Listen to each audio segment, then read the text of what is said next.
The Editor-in-Chief is live in 10, 9, 8, 7, 6, 5, 4, 3, 2, 1. Okay, welcome to the program. It's December the 10th and you're with the Editor-in-Chief. Duncan, Garner, live. Good evening, everybody. I'm Duncan, Garner. Welcome to the podcast. Fish heads, I tell you. Fish heads, free fish heads. It'll save you money. It's the best part of the fish, right? Tonight, it's like a dating app, except that you end up getting fish heads as the end prize. I kid you not. Top fisherman Matt Watson set this up in 2016, and it's taken off due to the cost of living crisis. Well, he kicked off in 2012, really took off in 2016, and it's simple. It goes like this. So many Kiwis waste their catch. They never eat the heads or the frames. They just chuck them out. So Matt thought, bugger this, and he created the Kaika project with Legacy, Papatua Nuku Ko Kirikiri Marae, West Haven Marina, and the Outboard Boating Club. And over the past 5 years, get this, 500,000 or 500,000 kilos of fish heads and frames have gone to families that wanted them. Local communities, marae, whānau, instead of being chucked out. They make great eating, soup, broth, whatever. Now it's going next level, and the new updated app will bring more Kiwis together through a love of fish heads. I know, it's a true thing. Let's go. Duncan, Garner, live. Okay, so it's free fish heads. It means no waste. It means families can save money. Free fish heads is simple to use. After a day out fishing, a fisher opens the app, makes an offer of the heads and frames. Potential recipients get a notification. You've received an offer. If the recipient likes what he sees in the app, they accept it, and then they meet the fisher down at the boat ramp to collect the kaimawana. Really simple, like a dating app. You just go meet up, like a blind date. Make the match and the fish heads are yours. The brains behind this, of course, is Matt Watson, and I spoke to him a short time ago. Okay, Matt, hey, welcome to the podcast, mate. Nice to see you. Yeah, nice to see you, mate. Yeah, so neither of us are on TV anymore, so that means that it's much easier to deal with the public, right? We'd have to go with TV executives. We just go straight to the people, yeah? Yeah, exactly, mate. We kind of say we can kind of say what we like. Well, whatever we think is going to get past is going to appeal to our audience, right? So, and I don't think you're going to censor me. Nah, mate, this is why we're doing this. There's no one censoring us. There's no broadcasting rules, no nothing. It's a podcast, mate. We say what the fuck we like. So nice to have you on. Welcome. Good to see you. Yeah. Hey, the fish head stuff's going well, eh? It is, yeah. I mean, it's something I care about. I care about the ocean and I care about Kiwis. And so it made sense for me to get it off the ground. Way back in 2012 was when I first started it as a website. And I started it because, I would always grumble about seeing fish heads chucked on the beach up in Northland. And without pointing fingers, it would peak over Christmas, New Year's period when we've got a lot of holiday makers in town. And that's largely because, and again, not everybody, but a lot of people out of Auckland don't consider the fish head to be a decent part of the fish to eat. So they were getting dumped on the beaches. And aside from the flies and the mess, it is just a crying shame to see that waste. Yeah. So, I literally saw it happen in front of me at Tukido Beach. I was in the surf, teaching my kids to surf. And I saw a guy come down out of his beautiful beachfront batch with his nice big fiberglass boat parked on the lawn, and he had a bin full of big snapper. And the snapper fishing that year was crazy out on the bay, and they'd been filleted fairly poorly because there was lots of meat left on the frame. Of course, all the meat and the wings, and he tipped them. And he didn't really want to get his slippers too wet, so he didn't even go into the water properly. Tipped them on the edge of the surf. The next wave washed them back up on the beach. He turned tail and walked up. And 20 yards down the way was a couple of locals surf casting. And all they wanted to do was catch some fish to feed their whānau. So I thought to myself, why isn't that guy with that bin full of fish heads walking up to those guys and saying, hey, you fellas like this? And I figured out the reason wasn't because the guy was an asshole or he was an ignorant or he was trying to kind of throw it in their face. He legitimately thought that fish heads and frames were rubbish. And you don't go and get your bag of rubbish from home and go to your neighbours and see if they want some, right? It would be a dick thing to do. Yeah. So I thought, well, how can I make people see that fish heads are actually really good food? And then how can I get them to connect with some other Kiwis that do like them? So I started a freefishheads.co.nz where people that wanted fish heads could register. And if you had fish heads, you could just go to the website, look at the area you were in, get some phone numbers, get in touch with people. Of course, we've got apps now with geolocators, so we've just kind of relaunched it. And yeah, we're bringing people together so they don't waste that beautiful kai. Yeah, technology makes it so much easier now, right? Like a dating app. So you, the people can say they click on the app, and basically you can match yourself to a fisherman who's coming back with the heads, meet him at the boat ramp, and make the swap. I think it's brilliant, and I'm with you. The best part of the fish are those wings and those frames, and you can make stock. You can do everything, and certainly my son reckons the best part of the fish is the head. He eats the eyes. Oh, yeah. He's one of those guys. Yeah, so do I. So yeah, and I do encourage people, particularly your listeners out there, to give fish heads a go. Like, I mean, they aren't for everyone. I mean, my kids, I was raised on them. My kids were raised on them. My wife, however, no way. She won't even watch us devour a fish head. Although she's come a long way. We are allowed to eat them inside now. We used to have to go outside and eat them.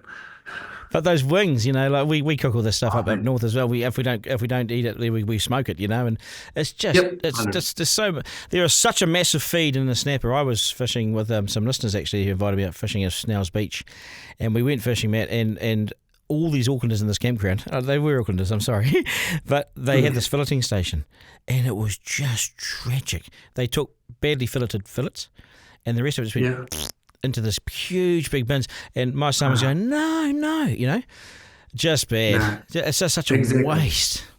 Yeah, well, there literally is no excuse now because they can get our free, our app, which is free. Like, there's no commercial model behind it. It is literally about connecting them with some people. So, I mean, you can use the app as if you're away on holiday to find somebody in the area that you're in. But ideally, what we're looking for is a fish head marriage, so to speak. So, you've got some fish heads. You put them up on the app. Someone turns up. If you find that they've turned up, they appreciate it. They're just a good person, right? Yeah. So, for starters, you're doing the right thing. It just feels right. You're not wasting that food. And then you get along, and then you don't even need to use the app again. You just give them a shout next time you come in. And if there hasn't been dozens, no, there's been more than dozens. There's been hundreds of examples through free fish heads of people that have got together from different walks of life that never otherwise would have met, other than through the act of giving away some seafood. And now there's even stories of the people getting the fish heads, smoking them and bringing them back, and they've been sharing them or making some chowder, getting together for barbecues, because people that eat fish heads and people that don't quite often don't mix socially. Like, they're just through not deliberately, but they're just from different walks of life. Correct. Right? Yep. And it's brought Kiwis together, and it's been amazing. Amazing byproduct. Yeah, and this is the other thing, isn't it? When you won't find many Māori who throw away, especially up north, you won't find many Māori throwing away fish heads. I mean, that's the best part of it. And it'll go back to the marae, and it will just go into the broth, and it's just seen as part of the feed, and always has been, hasn't it? Yeah. And I suppose this is the new age fisherman doesn't quite know, and it's about educating people, really, isn't it? Yeah, 100%. So, the first example I used of that guy tipping his fish heads and frames out, I don't think he was a bad person. He just literally didn't think that anyone would possibly want to eat them because he never has, or no one that he knows ever has. And if that's not a good enough reason for a person that's got some unwanted fish heads and frames, is that you're actually helping someone else out, think of it like this. If you give someone a bin of fish heads, let's say you give them 10 kilos of fish, well, that person isn't now going to go to the supermarket and buy 10 kilos of fish. Because if you buy 10 kilos of fish from a New Zealand supermarket, chances are it's been caught in a bottom trawler. So there's probably been about 30 kilos worth of fish killed. Or they're not going to go and set a net in an estuary, just so they can, get some mullet or some kahawai and probably catch some undersized snapper as bycatch, not deliberately. So every kilo that's actually getting consumed by somebody is another kilo that doesn't come out of the ocean. Yeah. So the utilisation is conservation. It does help. It just leaves more fish in the ocean, right? And that's what we all want. Sustainability, yeah. It's sustainability, and it means that we're making the use of the fish. It means you're not getting other fish. Your numbers look good, though, eh? So something like 500,000 kilos of fish heads since 2016 or something like that. Massive. That is a lot, and that's kilos that are still in the ocean, and that's good, wholesome, organic food gone into people's bellies. Um, and it's brought Kiwis together. So yeah, I mean, it's not just me. Legacy is a group that I've been heavily involved with Yeah. since their inception. They're right behind it. They've helped get the app off the ground. They've expanded it into the Kaika project as well. So I mean, I definitely can't take all the credit for it. It is the users, both the givers and the receivers out there as well. But that's a whole lot of good, and yeah, and yes, Yeah. I am proud of it. Yeah, you should be proud of it. You should be really proud of it. What do you? How's the state of the oceans? I mean, I know you're involved with Legacy and everything, and I know I've had them on here. They do great work. Great work. You know, they care about the ocean, care about the Yep. seafood. They care about the being sustainable into the future, which is it's hard to argue with. What's the state? When you see a lot of the shoreline, you see a lot of the coast. What's your take? Well, it could be better, right? So there are some areas and some species that are doing better than others, and it's probably no coincidence. The ones that have got a decent quota level set, and that are managed properly, are doing quite well. The others, where pretty much the seafood industry get to call the shots, aren't doing so great. I mean, well, there's some rebuilding, there's been a great rebuild of West Coast snapper, but the whole thing is because it's looked at as a commodity and how much dollar value can be extracted from it. The proposal's like, right, it's rebuilding, we can have more quota, let's knock it back down. And it's all because in New Zealand we work on this thing called maximum sustainable yield. So what is the maximum we can take out without completely collapsing the ecosystem? It's crazy. And you don't want to be pushing something close to the edge when we've got unknown variables like what's happening with acidification of the ocean, what's happening with the warming of the ocean. Yeah. All of the runoff into the sea. We're not getting as good a recruitment as we did once upon a time. So it's not really based on sound scientific data. And it's not based on putting enough value on what it means for you or me or a kid to catch a kahawai off the beach, what that means to them as a person, how fulfilling it is to be able to go to the source of your food, catch it, have a good day with friends, sit down and feed your family. How important that is to our culture isn't valued. What they look at is export dollars. Yeah. How much export dollars can we extract out of this? And it is completely wrong. And it does my head in. It really does my head in. Because when we fish for Mackay. We fish to host. You know, we up north we're hosting people. And we give our fish away. We go up the street. You know, there'd be 4, 5, 6, 7, 8 families that will benefit from a good day out. They haven't got the means to get out there, but they certainly have the ability to walk down to the house, and we give a lot away. It's so fulfilling. It's currency in the north in many ways. It is. Yeah. Oh, it's there's a pretty good saying I've heard used before. Giving someone some fish is the ultimate mana enhancer. Yeah. And you can see it. You can see someone's face light up and how much it means to them.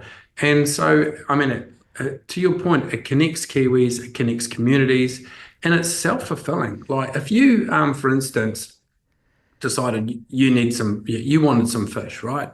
And you go, well, I need money for that, so I'm going to go to work. I'm going to work for some asshole I don't really like. I'm going to get a paycheck at the end of the week. I'm going to sit in traffic.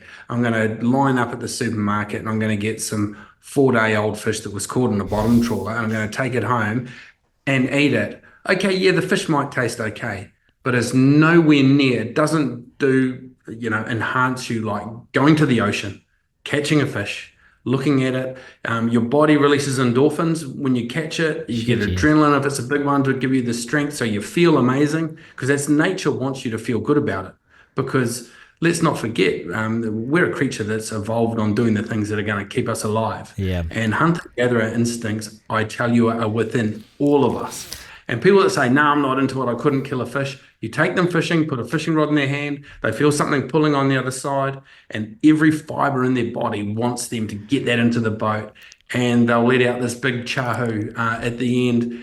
And so that is way more satisfying. And it means more to us as Kiwis than simply having a commodity that we can go to the supermarket. That most Kiwis are being priced out of the market to being able to buy our own fish. Yeah, I reckon you're dead right on that. At $50 a kilo for snapper, Oh, I was actually fishing up in Whangaparoa Peninsula probably 18 months ago, and I went to the local New World on the way in, and I saw there was a pile of snapper there, this massive pile. This was about 6 o'clock at night. It clearly wasn't being sold.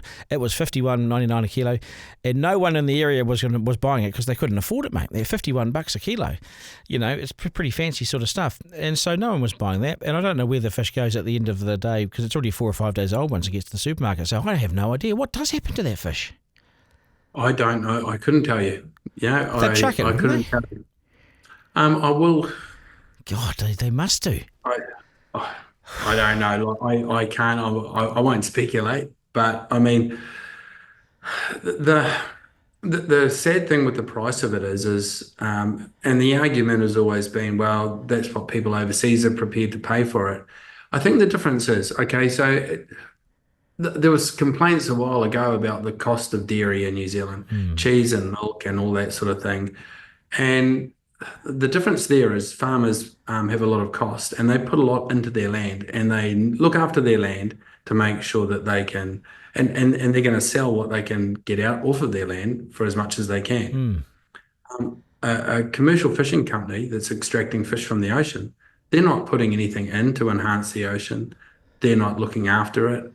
And in fact, the fish that they're taking are owned by you and I, or by the people of New Zealand, own those fish. And they're not paying a resource rental to us. In fact, they're taking away what I believe is the resource that most everyday Kiwis can have a direct connection with and get instant value from, is being taken and sold overseas. And oh, by the way, if you want some of your own fish, you've got to pay the same as what someone in China will pay for it. Yeah, it doesn't feel right. Doesn't feel right. I think that needs to change. And the quota needs to get back in the hands of owner-operator commercial fishers. But that was the original idea. That was the original idea. It was meant to create employment for iwi. It was meant to be jobs, and now it's in the hands of the Taiwanese or the Koreans or whatever. They flag it. They put a flag on the back of the boat, and we sell the quota to them. You know, someone's making money somewhere, but it just feels like a rip-off to me. Yeah, it does. It does. So the quota management system needs an overhaul. It's the original intentions were okay, but as soon as it became transferable and it got into the hands of big companies, you see the shareholders, the people making the money, that getting their dividends, they're not on the water every day. They don't have a connection. They got no idea. So, and I'm definitely not pointing my finger at the men and women that go commercial fishing. The reason they do that job is that they love the ocean. They're just out there doing their job, and unfortunately, a lot of our fleet is bottom trawling fleet. It's old world technology, but again, the shareholders, the companies, they don't want to invest in new equipment. We need to get rid of the bottom trawling. We need to get rid of it. Look around Auckland Harbour, that's stuffed. That the fisheries pretty much gone. I know. I look up north, and I reckon those trawlers are closer than they've ever been, closer to the horizon they've ever been.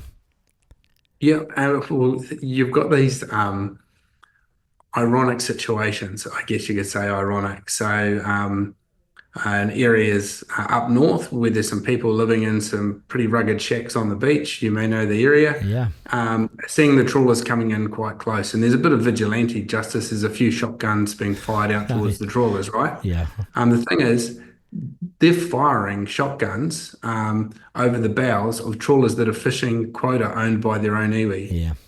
And there's a massive disconnect. There's no trickle down. These people are going, hey, we need those fish to feed ourselves and our family, and they're being taken away. It's iwi quota that's being fished right out in front of them, and none of the iwi are on the boats. It's all just been leased to another big fishing company to go and catch. So there's a bit of a disconnect going on there. And I don't think anyone's going to argue it could be done better. No, I've felt like this for a long time. I feel more than just a disconnect. It just feels so wrong, and it almost feels like we've lost our economic sovereignty over it. You know, we've lost our ability to do it, and in the meantime, we go out to be recreational fishers, and there's nothing there. You know, you have to really work hard now. So, I think rec fishers can do better though. Like, I mean, there's still, I mean, the stats are pretty overwhelming. It's in the mid 90s, like 95, 94 and 95% of fish that come out of New Zealand waters, extracted, are taken commercially. So, That's a big figure, isn't it? so that is the big bit we've got to get sorted out, right? But when it comes to some inshore fisheries like snapper, particularly in localized areas, recreational fishers are taking a decent chunk. And so collectively, we can all do a bit better. So that's one of my points with free fish heads. We can do better. We can't go on about fish dumping. And I mean, I think no one could possibly put forward a good argument that dumping fish is okay. We've seen the pictures of it. Trawler comes through. Oh, hang on, these snapper are too big. I can't get quite as much money for them. I'm going to dump them all. This is wrong. Or they have an accidental net tear and gear failure. Yeah. All of these. And that's why there's no cameras on boats. That's why they've pushed back on cameras on boats. I mean, it's obvious, I know, it's ridiculous. But anyway, a wreck fisher then, if he goes out and catches 10 snapper, fillets them poorly, and then throws half of the waste of fish away, that is fish dumping, right? Yeah, same it thing. is still fish dumping. Yep. It's probably more socially acceptable, but it's still fish dumping. So I say, we can all do better. Well, And it would be not great to see using. those cameras on. I agree, and not using your heads is almost fish dumping now too. I mean, we know they're usable. They're delicious. That's right. We know there's no excuse. Free fish heads is there. You can find somebody to give them to. Don't dump them. It's a waste. Totally agree. Hey, it's been good catching up. You're in an office though. You need to be on the boat. Are you doing enough fishing? Mate, tell me about it. Hey? Don't ruin the illusion, mate. Everyone thinks I'm out fishing every day. If only I could just go fishing and our content made itself. All of the PR got done, and all of my sponsors were kept happy, and all I did was go fishing. It would be great. It would be the perfect job. Yeah. But never mind, being in an office, it's like caging up a tiger, mate. So by the time I do get out of here, that's why when I'm out there, you can see me. I'm fizzing sometimes, so that's why. I might go to the Noisies tonight. Actually, I might head out there for a little evening fish tonight. So I better get going. Good on you, mate. Hey, nice to see you, mate. Nice to catch up. See you up north. Always. Okay. Yeah, cheers. Thanks, mate. You're very welcome. Thank you. Duncan Garner, live. Yeah, interesting guy, really fascinating guy, and he's pretty much given the one-fingered salute to television, and he's putting it all his show now online. Good on him. He say what he likes now. Isaac, do you eat fish heads? I mean, I know you fish because you do fish top of the North Island, so top of the South Island. So do you eat fish heads? I'll be honest. We do. I have done the occasional bit of fishing at the top of the South Island, but have I ever actually caught a fish that we can eat? Oh, right. I don't think I have. Really? Nah. Shame, man. No, I've caught like little spotties, little stuff like really? that. No, but no snaps? up in the, at least right, we've been around the Able Tasman, there's just not that much going on. Yeah, it's blue cod, eh? Yeah, like it's very populated around there. I mean, if anywhere around Kaiteria, you're not going to catch anything. Really? So just there's because nothing there. there's just too many people. But the further up you go up the Able Tasman, I'm sure there's significantly more stuff going on. But I haven't actually been fishing that far up. So you never eat a fish head? No. Makes sense though, right? What he's doing, right? Oh, Makes 100%. sense. Oh, yeah, totally. Yeah, I mean, like the numbers don't lie. Like food's going to waste, and that's bad. That sucks. 500,000 kilos of fish heads. I know, and so shitload, right? if anything that he can do, or that Matt can do, or that anyone in New Zealand can do to fix that is a positive. On Celebrity Treasure Island, I gave Spanky, made her eat a fish eye. Nice. Off a snapper that we caught. He just didn't want to put it in. She didn't want to put it in her mouth, but she ended up doing that. Nice. Yeah, force fed. Righty-ho. There we go. We'll cut the head off that one. And let's go. It's the slam dunk. It is. Now, with the economy performing poorly, it means basically that the government has either less money to play with, because less tax, or it has to borrow more. And one area where the squeeze is really on is in health, and this is where it really counts. But don't worry, Chris Luxon wants you to think this, that he's involved with a record spend in health, a record investment, and all is okay in health. We've invested $604 million in Farmac to deliver up to 26 new cancer treatments and invested $16.7 billion into the healthcare system. I mean, wowee. So damn what? Where are the results? All I see is another day, another headline. It makes this talk on health seem bizarre Does he think we don't keep up with what's going on? I mean, Chris Luxon says record levels of investments happening in health. But how come the outcomes are so poor then? How come the outcomes appear so poor, and how come the headlines continue to be bad for the government on health? Health is always amongst voters' biggest concerns. And with an ageing population demanding more from health, more often than not, the pressure's going to remain on National to get this right. But the difference between what National claims is happening and what is happening at the coalface is alarmingly wide. As has been reported today, frontline health workers in Northland are being asked to fill in on reception to let overworked admin staff take toilet breaks. Outages of critical IT systems for radiology and lab results and phone services have also added to pressure on staff. Now, Northland is regularly down to just one person on overnight, instead of two, to cover all the admin for Whangarei, Kaitaia, Bay of Islands, Dargaville and Arawini hospitals. The switchboard for both Whangarei and Bay of Islands and staff Whangarei's hospitals, emergency department, the reception between 11pm and 7am. It's healthcare assistants, it's triage nurses and duty managers. They've been asked to cover that person's toilet breaks and pick up more paperwork and avoid using the switchboard. It's outrageous. They're meant to be there doing clinical stuff. Now, the Resident Doctors Association, the head of that is Dr. Deborah Powell, and she said that was a safety risk. Well, of course it's a safety risk. However, Whangarei Hospital emergency doctor Gary Paenda said co-opting healthcare assistants to answer phones was not a good solution, as they were already flat out doing their own clinical work, delivering blood, taking patients for scans and supervising patients with dementia. It just seems wildly inappropriate, the whole thing, doesn't it? Northland staff have also had to contend with multiple IT problems. This really matters, actually, because clinicians lost access to patient x-rays and scans for a couple of hours last month, while the internal system for lab results also went down. Now, staff resorted to making notes on paper or in Word documents to paste in later. I mean, hey, don't worry. What could possibly go wrong? Whangarei's switchboard was hit by intermittent faults last week, which caused delays for non-emergency calls. Now, this Dr. Paenda, said it all added to the frustrations for clinical staff, and wait times for patients were longer, which means it's dangerous and it's not safe. It's Mickey Mouse. Then there's the recent news that more layoffs are coming for those hospital workers who make the beds and fold the sheets and clean up and that sort of thing. They look like they're going. 1,000 workers possibly gone in hospitals around the country that do all that sort of work that you don't see. Then add in that we're not hiring our own nurses that we're training, so we train them and don't hire them. And there appears to be a freeze on there. So it's all a bit third world, it looks like it anyway. But don't worry, we've got $16.7 billion worth of record investment. Where the hell's the money gone, Chris? The lack of investment in the systems is taking its toll. Can't you see that? The government might be saving money, but are they actually saving lives? If you can't access lab or x-ray results, lab results or CT scans for hours and hours, and if rural hospitals can't see the imaging that their patients have had, then how can they make decisions? It's dangerous for patient care. A temporary solution was put in place so clinicians could see these images and processes had been updated so it didn't happen again, but boy, it was risky. Association of Salaried Medical Specialists Regional Industrial Officer Sarah Thompson said it was an awkward workaround. These guys come up with these things, awkward. It was a stuff-up that put lives at risk. Doctors had to actually delay patient care while they looked after and walked back and forth across the hospital from one department to the other to get the actual physical results. They couldn't just put them through the computer. In one case, a patient had been transferred from Bay of Islands because their condition was too acute to be dealt with there, and on arrival they had to be re-x-rayed so the scans could actually be viewed, so it didn't work. Now, with Te Whatu Ora scrapping millions of dollars in IT upgrades, and hospitals were likely to experience more of these outages with their ageing systems. The problem is the systems are ageing, so you need investment in these IT systems, and it's been cut because, well, yours truly, $16.7 billion guy, has cut them to save money. So there's some health truth you won't get on Chris Luxon's National Party podcast.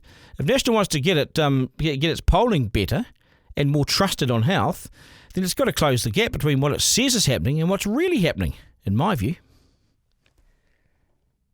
Duncan Garner, live. Right, that's us. This will be available as a podcast on Rover shortly, or wherever you get your podcast. Please don't get sick in the far north. There might be a few delays. Thank you for all your feedback and your support. I'm Duncan at rover.nz to my team. Isaac, thank you, sir. Good man. We'll do it all again tomorrow, mate. Remember, life is no dress rehearsal. There's no curtain raiser. This is it. We live in one of the best places on earth. So get out, enjoy it, have a great rest of the evening. Take care, New Zealand. Ta-da. That was Duncan Garner, Editor-in-Chief Live. Missed something on the live stream? Text Duncan to 3598 to listen back on the podcast. Want to get in touch? Got something to say? Email Duncan at rover.nz. Call 0800 863 293.